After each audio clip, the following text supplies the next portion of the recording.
Moses. Moses, here I am. I'm the God of your forefathers, Abraham, Isaac, and Jacob. I see my people's affliction. I heard they cry. Go down to Egypt and tell Pharaoh to let my people go. Ça va être un plaisir pour moi de vous retrouver. Est-ce que Dieu existe? Je reformule la question. Est-ce que l'appellation Dieu est d'origine hébraïque? Cette appellation fait-elle référence à l'entité qui s'est manifestée aux Hébreux israélites? Pourquoi? Parce que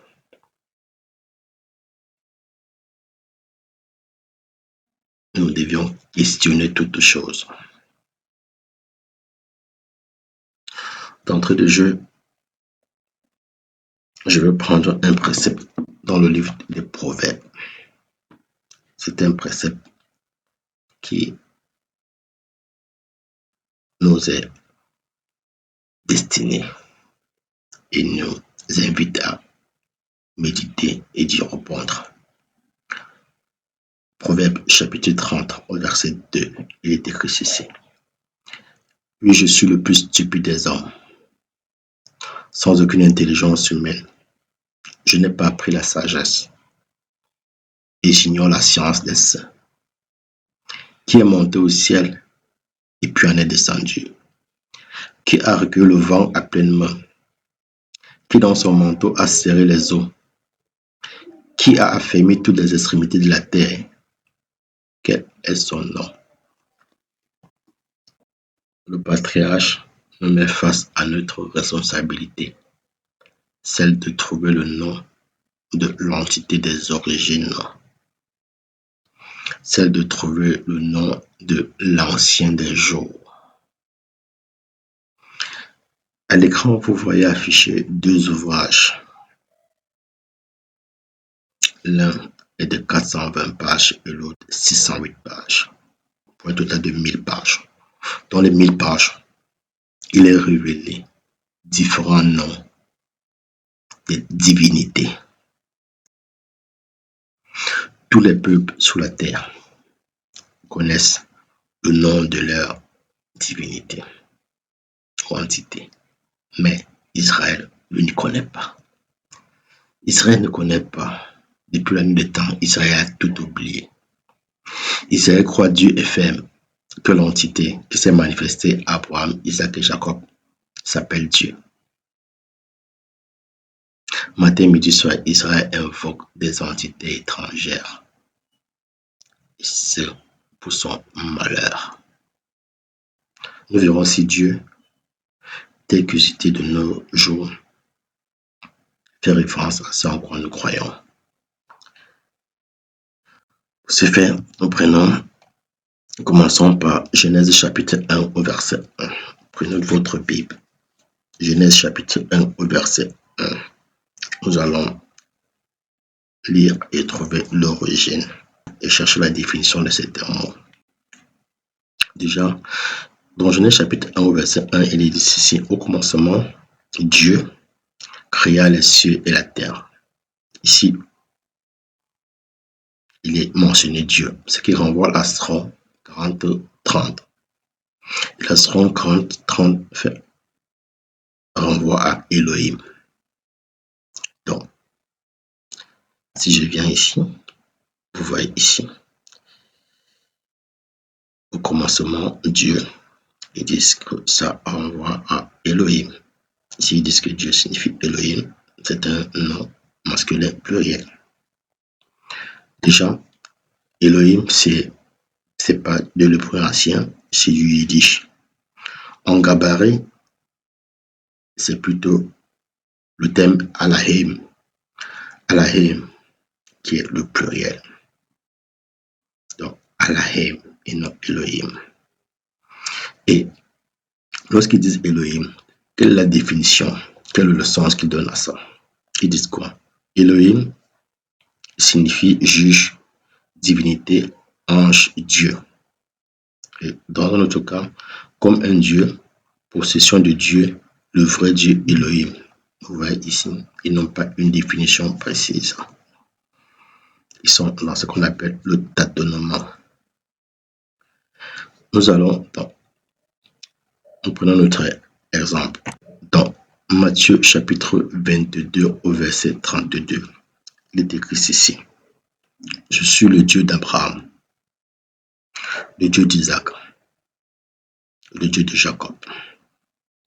Ici, ils disent que Dieu renvoie à la Somme 23:16. Selon la traduction grecque, renvoie à la Somme 23:16. Et le terme utilisé, c'est Théos. Donc, dans Genèse chapitre 1 au verset 1, nous avions Elohim ou Elohim, mais par contre, dans Matthieu, nous avions Théos.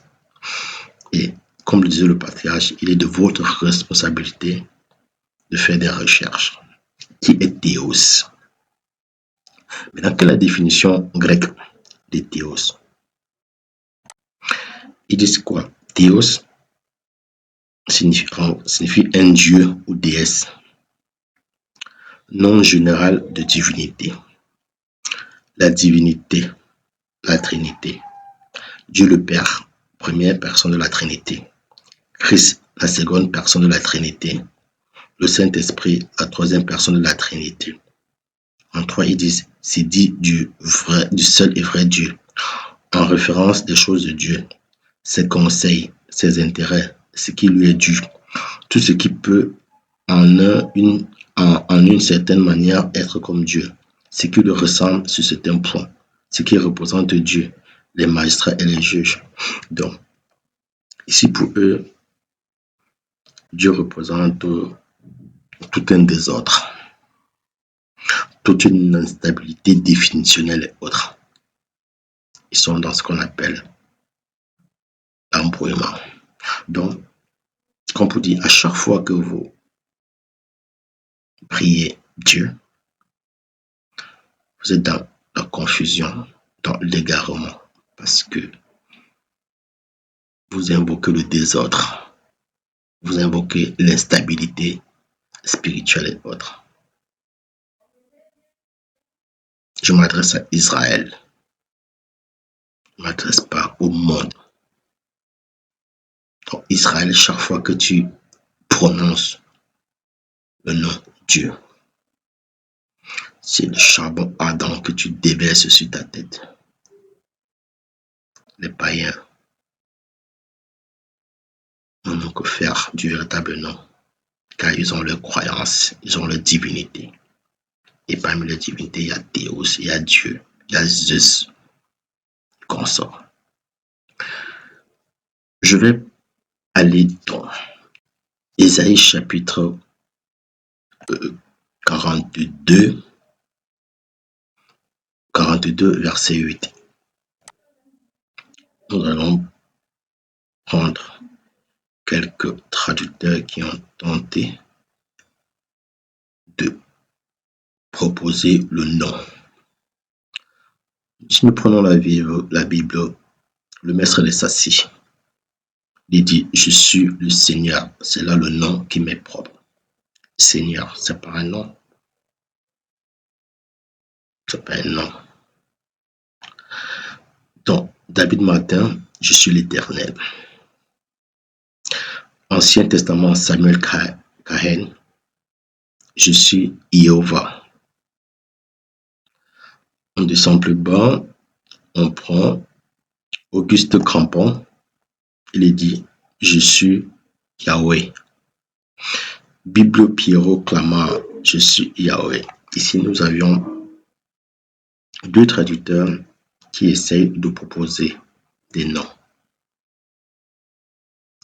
Est-ce que ces noms sont linguistiquement, sur la base linguistique, est-ce que ces noms sont exacts ou de simples fabrications émotionnelles?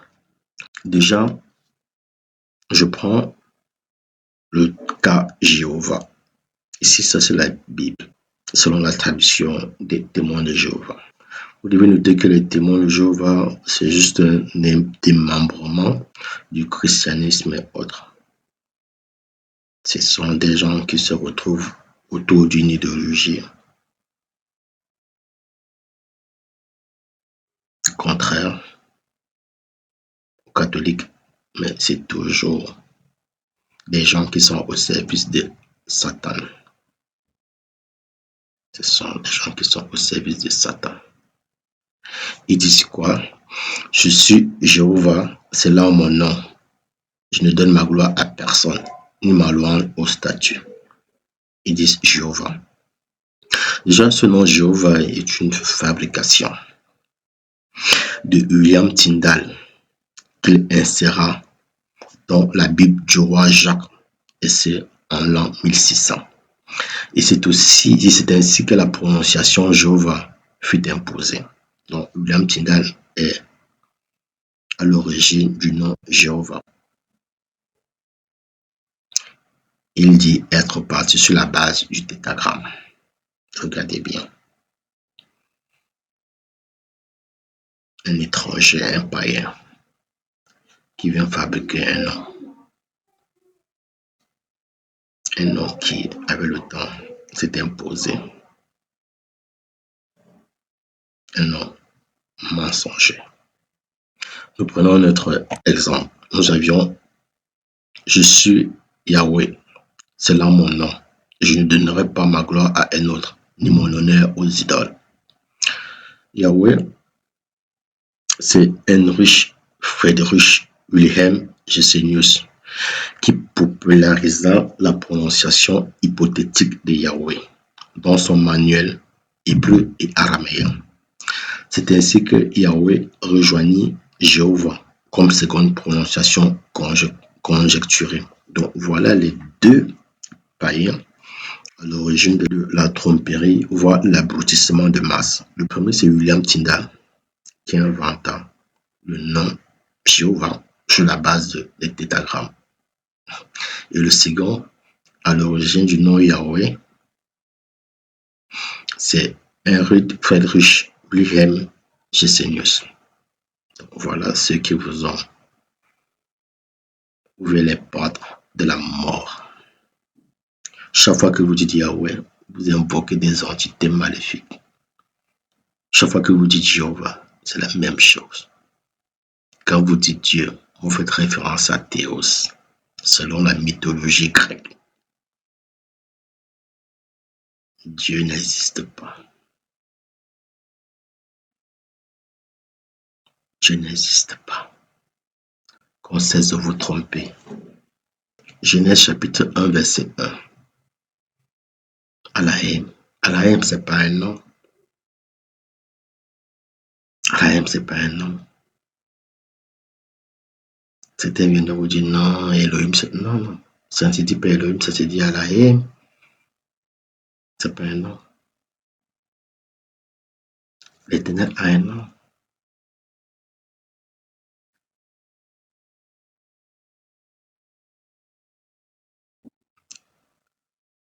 Le patriarche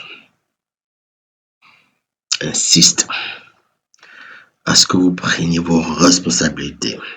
Il vous pose la question. Quel est le nom de l'ancien des jours? Comment espérer être sauvé si vous ne connaissez pas le nom de votre sauveur? Qu'est-ce qu'il dit dans Ésaïe? Quiconque invoquera le nom sera sauvé. De quel nom s'agit-il? Vous pensez que c'est Jésus?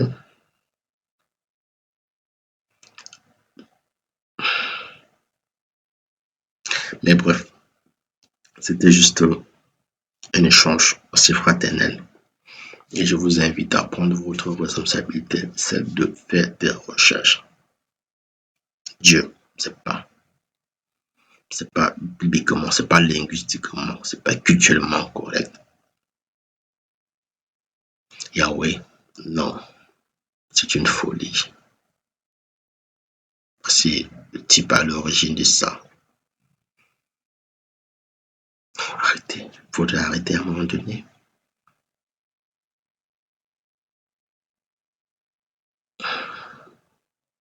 Shalom, frère. Ça fait un plaisir. Shalom.